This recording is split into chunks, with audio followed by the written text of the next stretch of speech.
잘 지내셨죠? 저도 여러분들께서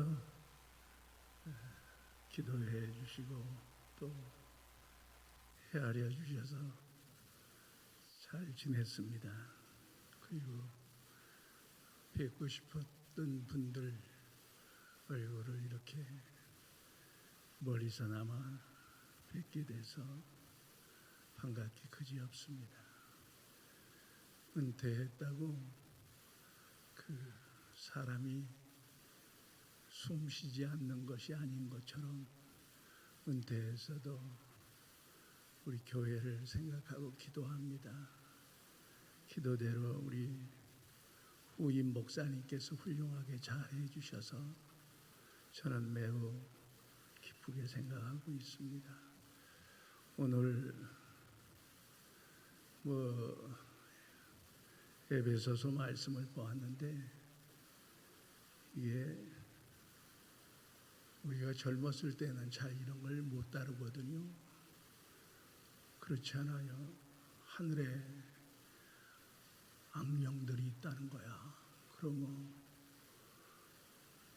우리가 비행기 타고 하늘로 올라가도 악령이 안 보이던데 하늘에 막 보이지 않는 악령들이 그득한 것처럼 우리가 생각할 수도 있잖아요. 과연 그런 말이냐? 이게 도대체 어떤 의미가 있는 것인가? 이런 생각을 해볼 수 있습니다.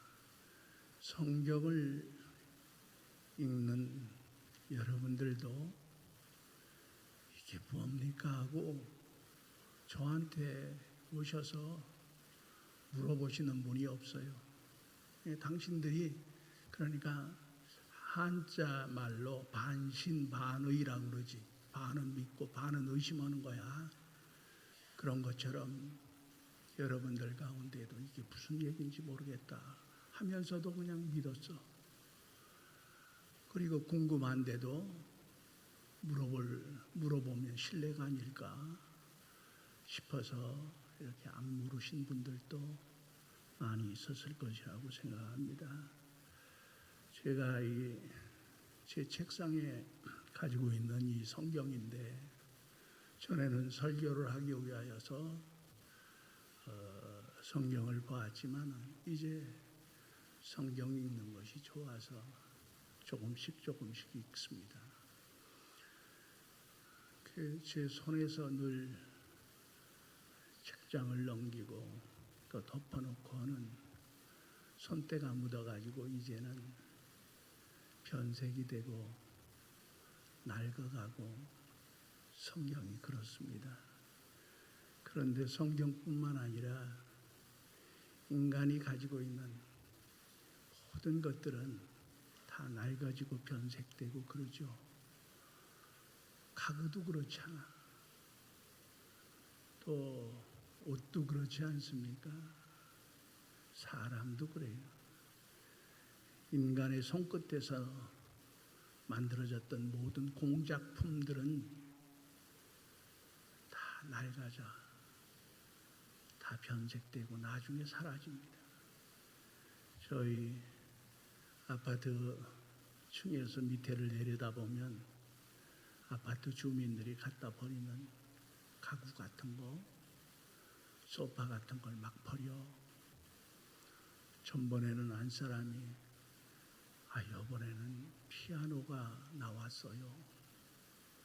피아노를 버려. 피아노를 버리면 누가 그것을 좀 가져가서 좀 손봐가지고 썼으면 좋겠는데 부셔버리더구만요. 기계에다 넣으면 피아노가 다 부서져. 가져갑니다. 인간의 가지고 있었던 모든 것들은 사람조차도 나중엔 다 사라지죠. 작년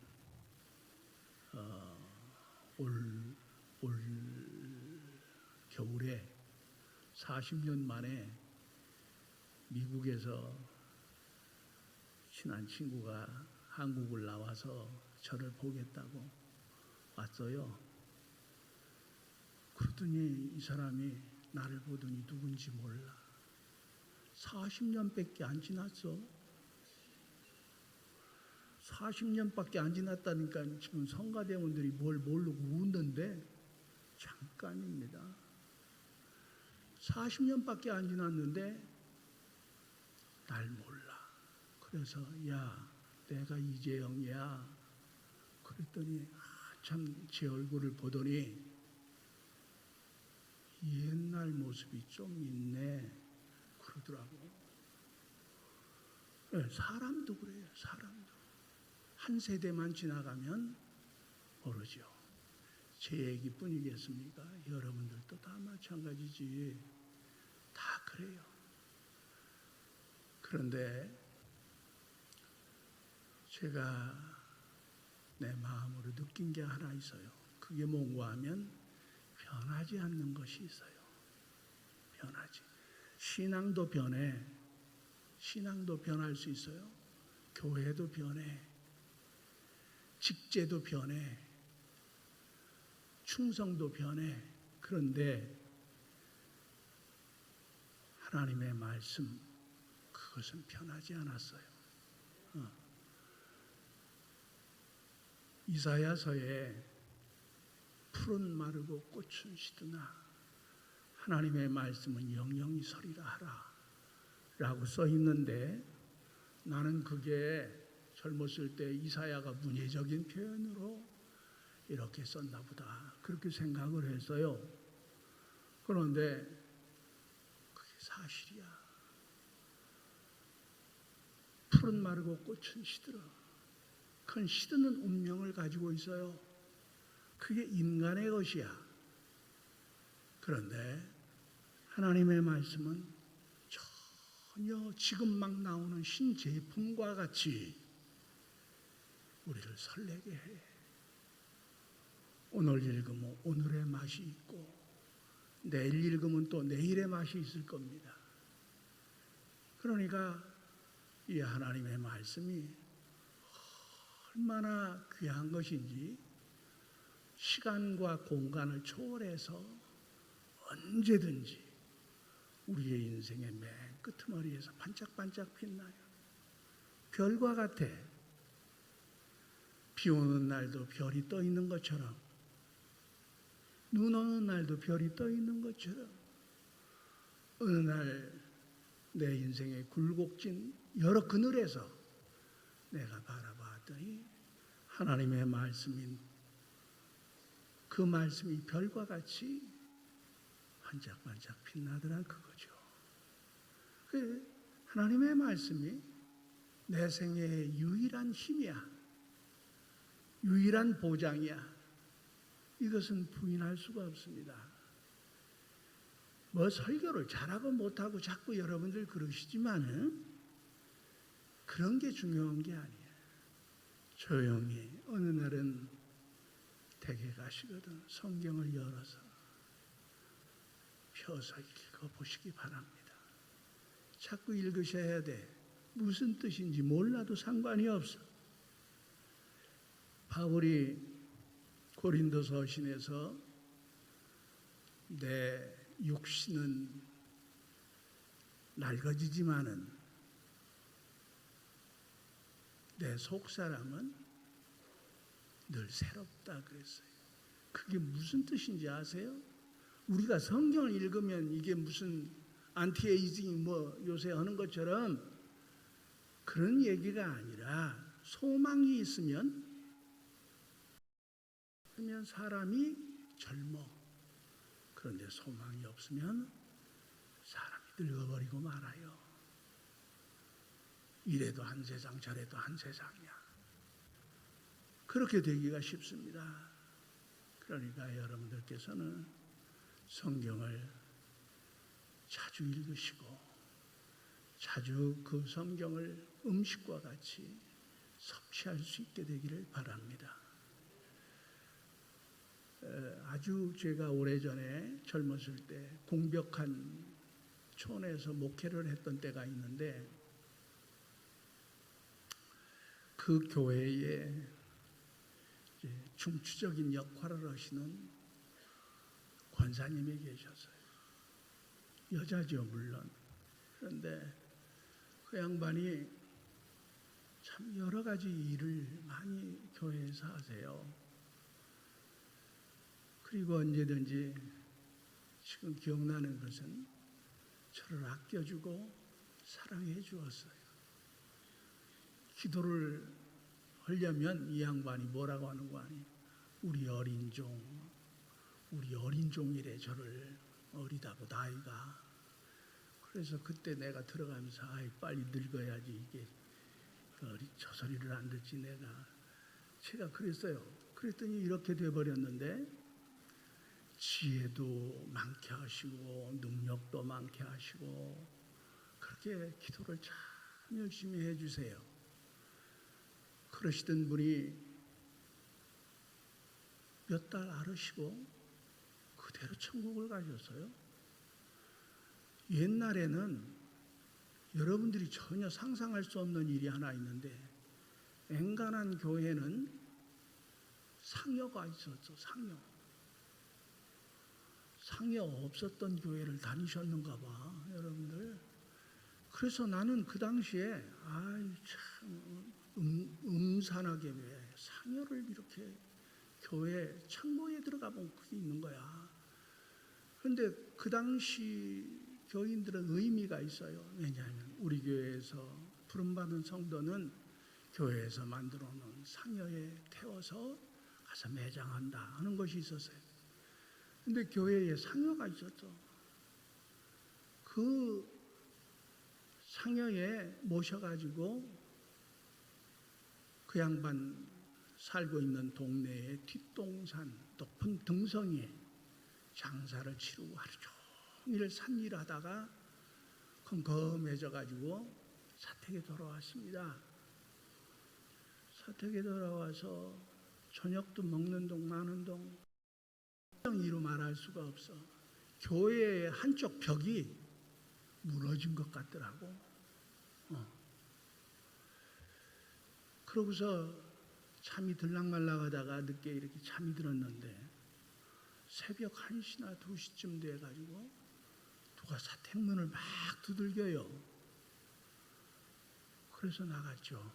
나갔더니 어떤 교인이 한 사람이 와가지고 아무개 집사 돌아가셨어요 하고 일러주는 거야.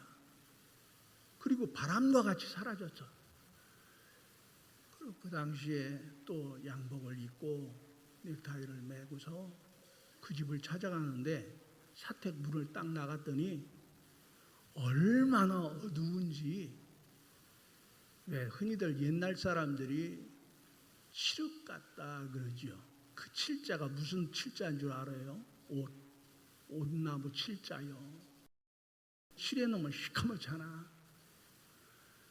흙은 먹이란 얘기야. 건방. 그러니까 깜깜한 거지. 얼마나 깜깜한가 하면 내가 늘 그 집을 눈 감고도 갈 수 있는 집인데 동네 집 담벼락을 이렇게 짚어가면서 거기를 찾아갔다고. 그렇게 어두웠어요. 그런데 가면서 얼마나 무서웠는지 상상할 수가 없어요. 그러니까 지금 막 사랑하고 존경하는 분이 세상 떠났는데 또 사랑하는 분이 세상을 떠나고 보니까 마음이 이루 말할 수가 없었어요. 그래서 그 밤에 얼만큼 두려운지 가면서 그냥 주저앉고 싶더라고. 그래도 그 댁을 간신히 찾아서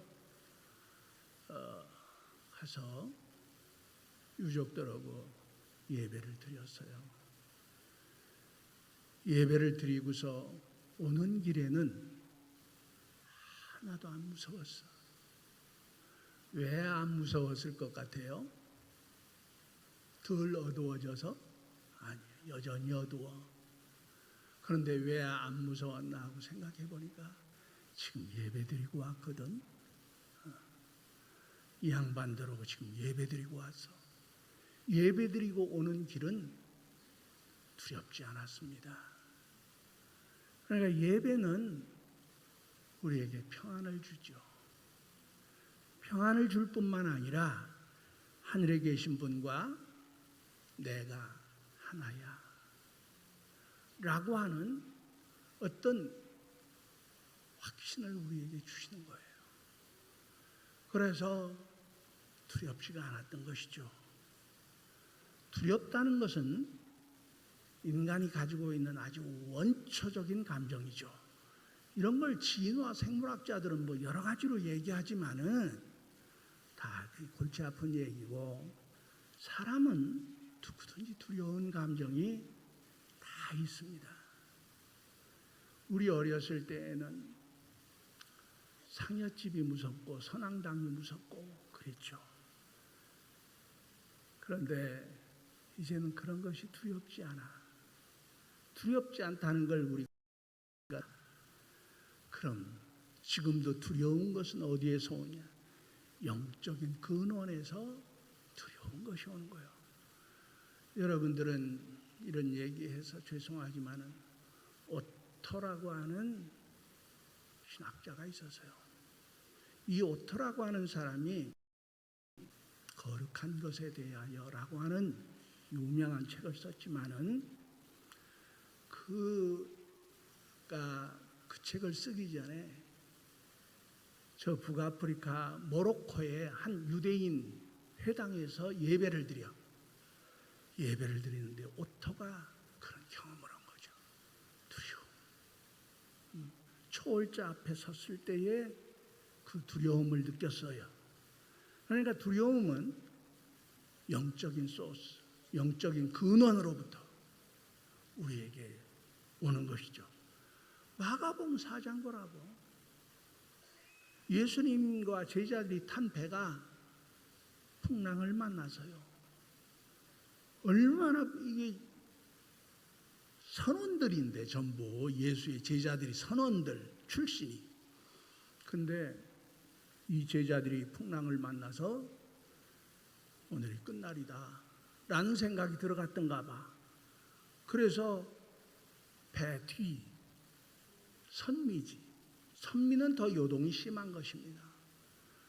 거기에서 예수님께서 평안하게 깊은 잠을 누리고 계세요. 그래서 신뢰되는 줄 알면서도 제자들이, 선생님 우리 죽게 생겼어요. 그랬더니 주께서 일어나셔서 뭐라고 했어요? 잠잠하라. 바다야 잠잠하라. 바람아 멈춰라. 라고 풍랑 있는 바다가 잔잔해졌어요. 그런데 끝나고 나서 진짜 무서운 거야. 제자들이 왜 무서웠겠어요? 예수님에게서 어떤 권능을 보았기 때문이죠. 그래서 배가 뒤집어질까 겁났는데 바다가 잔잔해지니까 오히려 예수님 때문에 더 두려웠어요. 마가가 그렇게 쓰고 있다고. 여러분들은 어느 날 하나님의 집에 나와서 조용히 기도할 때, 아버지, 제가 어떻게 하면 되나요? 내가 두렵습니다. 그런 적 있어요? 그런 적 있어야 돼. 희희낙낙하면 안 돼. 이런 것을 신앙이라고 생각하면 안 돼. 어느 날 1년에 한 번이라도, 아버지 난 아무리 해도 자신이 없습니다. 이걸 어떻게 해야 될까요? 이대로는 안 될 것 같은데. 그런 마음이 있어야 돼. 그러니까 이게 두려움이라고 하는 것은 거룩한 분 앞에 섰을 때의 초월적인 감정이다 그거죠. 이렇게 그분 앞에 서면 두렵죠. 이게 인생이야. 모두 다 우리가 그래요. 제가 이게 겪은 얘기예요. 돌아가시더라고, 할머니가.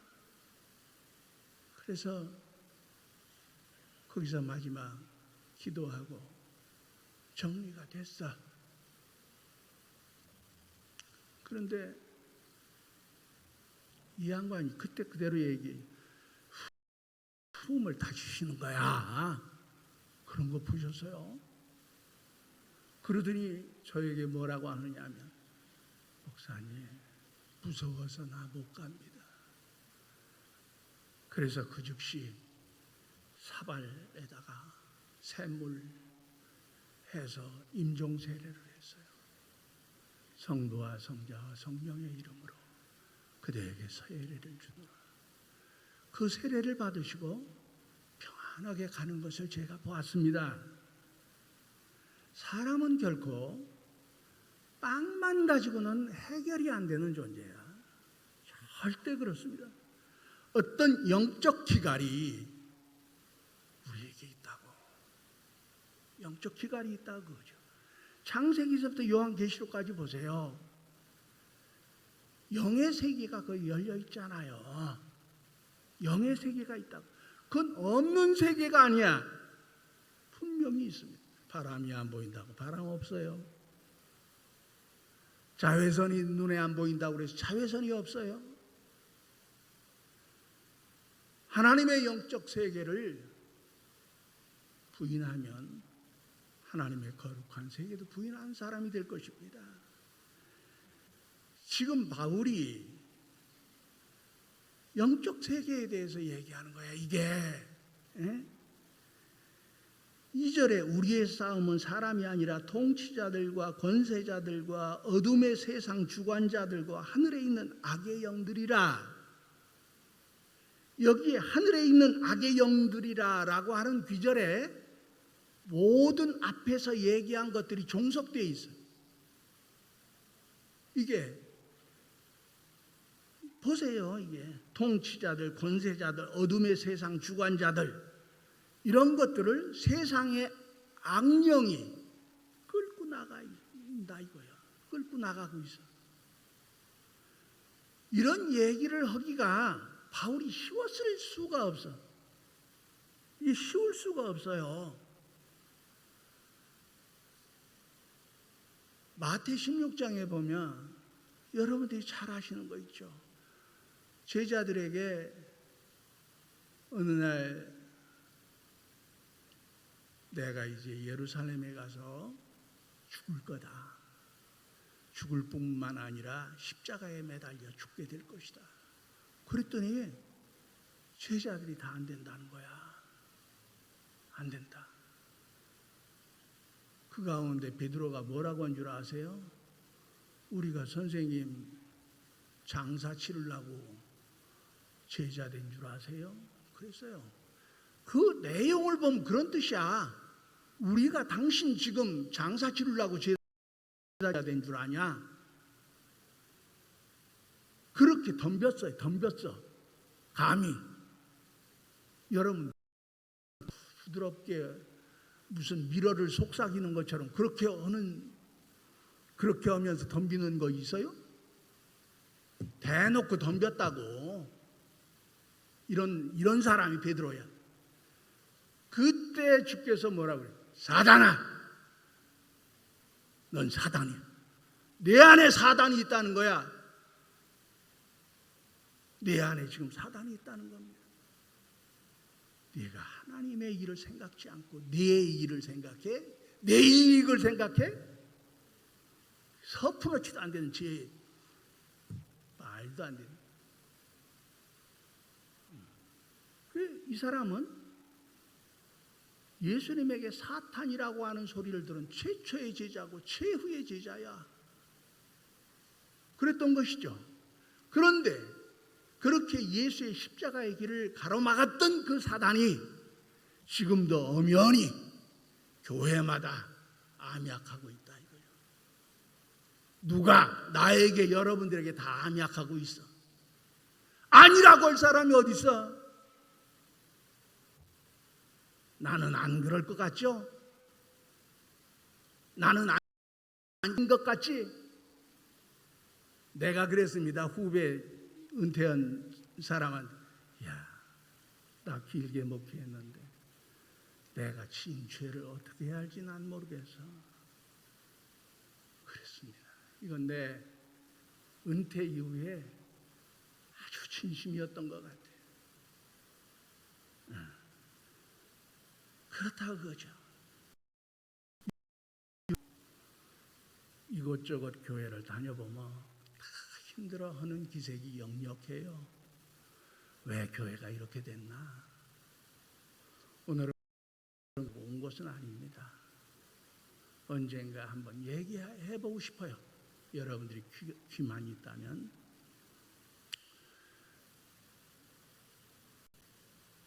그러나 우리 지도자들 책임이지만은 다시 한번 여러분들에게 말씀드립니다. 십자가의 효능이 사라졌어요? 보혈의 권세가 사라졌어요? 여전해. 십자가는 우리 주님께서 우리에게 주신 유일한 구원 방법인 줄로 믿습니다. 여기 11절에 간계라고 하는 말이 나온다고. 간계가 뭐요? 간사한 술책이야. 그거 상관없어. 가서 이것만 잘하면 돼. 막 공연을 해. 내가 댕겨보면 참 걱정이 많습니다. 그래가면서 안 된다. 근본적인 얘기를 하는 사람들이 별로 없어요. 지금 사도 바울이 우리의 씨름은 혈과 육을 상대하는 것이라 통치자들과 권세들과 세상의 주관, 하늘에 있는 악한 영들이 우리가 상대하는 것은 사람이 아니라는 거야. 사람이 아니라는 거야. 보이지 않는 어떤 힘이라는 거야. 바울이라고 하는 사람이 얼마나 대단한 사람인 줄 아세요? 다 얘기하는 것이니 그런 지성인이 없고 그런 이성주의자가 없어요. 그런 합리적인 사람이 없어요. 그럴 정도로 뛰어난 사람인데 어째서 통치자들, 권세자들, 이 세상 어두운 주관자들, 하늘에 있는 악한 영들이라 왜 이렇게 썼어요? 그렇게밖에는 설명할 길이 없었어. 이 사람은 그렇게밖에는 설명할 길이 없었던 거예요. 자기가 겪는 모든 일들을 보니까 이건 사람이 가로막는 일이 아니야. 이건 악령들이 우리의 길을 막는 거야 라는 생각이 들어갔던 거예요. 그래서 이런 얘기를 쓴 겁니다. 여러분들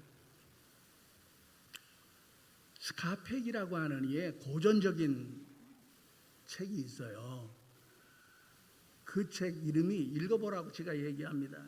거짓의 사람들이라고 하는 유명한 건데 이 스카펙은 정신의학자로서 환자를 많이 진료했죠. 그 겪은 얘기야. 자기가 진료했던 그 수많은 사람들 가운데 보니까 이것은 도대체 사람의 합리적인 의학적 설명할 수 없는 환자들이 많다고 하는 사실을 알았어요. 이 사람이 뭔가 이 사람 속에 붙어 있어. 이런 것을 다중인격이니 뭐 그러지 응? 해리성 장애인이 뭐 그러는데 그러나 요새는 경향이 그렇지 않습니다. 여러분들 빙의라고 하는 말 들어보셨죠? 빙의. 저는 목회해가면서 그런 것을 봤어요. 이게 빙의라고 하는 어려운 한자 말이 거기에 붙어 있는데 빙의라고 하는 한자 말이 뭔가 붙어 있다 이거예요. 붙어 있다. 저 사람 보니까 저 사람 속에 무언가 붙어 있어. 그것을 아무리 약을 쓰고 뭐 상담을 하고 어쩌고 해도 떨쳐낼 수가 없어. 이런 것이 어떻게 과학자들, 의학자들에게 있을 수 있냐? 프로이드나 융 같은 사람들도 영적 존재를 부인한 적이 없어요.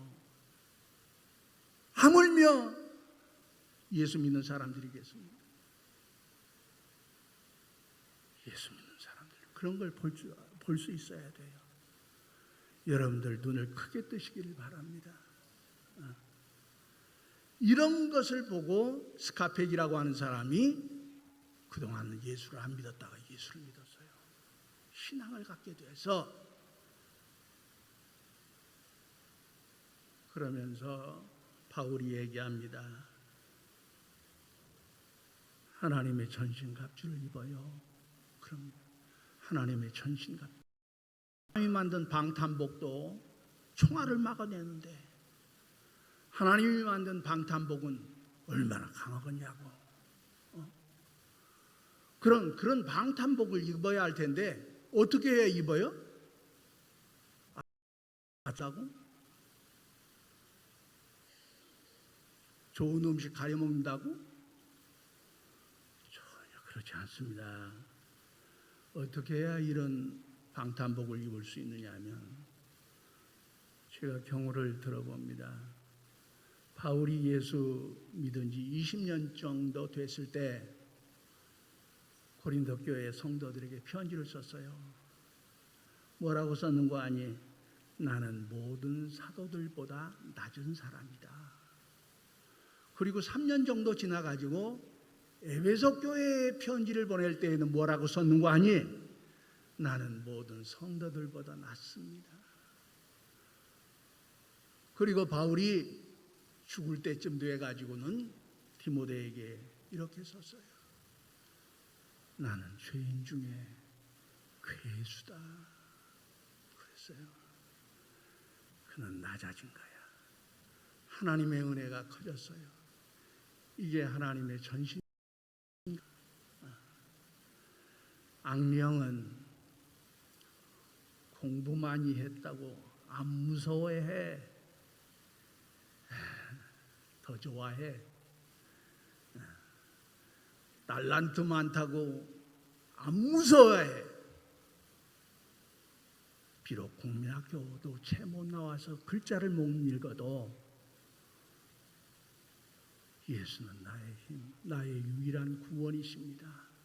그가 나를 이 세상에서 잘 살게 하시다가 주의 나라로 옮기실 것입니다. 아멘. 하는 사람을 가장 무서워해. 그게 전신갑주야.